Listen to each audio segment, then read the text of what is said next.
நீங்கள் என்கிட்ட வந்து கேட்குறீங்க, ஒரு பிரெட்டு துண்டை வச்சுட்டு இதில் கொஞ்சம் கிளி கொடுங்களேன் அப்படின்றேன். நான் வந்து அதில் கிளி தரேன்.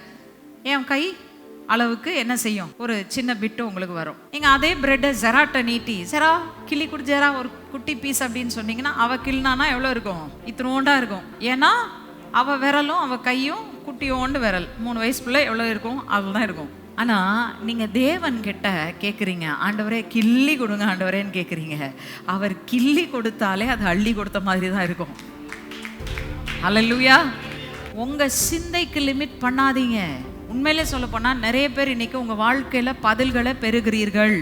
ஆனால் பெற்றுக்கொண்டும் நீங்கள் அது தேவன் கொடுத்த பதில் என்பதை அறியாமல் போகிறீர்கள். ஏன்னா நீங்கள் எதிர்பார்க்கறது இவ்வளோண்டு எதிர்பார்க்குறீங்க, அவர் ஆக்சுவலாக அதை விட பெருசாக செஞ்சிட்டு இருக்கிறாரு. ஹல்லேலூயா. பிரச்சனை என்னன்னா, நம்ம திங்கிங் தான் மாறணும். நான் தகப்பனிடத்தில் கேட்கிறேன், தகப்பனால் நான் நினைக்கிற அளவு கொடுக்க முடியாது, அவர் அதை விட அதிகமாக தான் கொடுக்க முடியும். ஏனென்றால் அவர் என் தகப்பனாகிய தேவன்.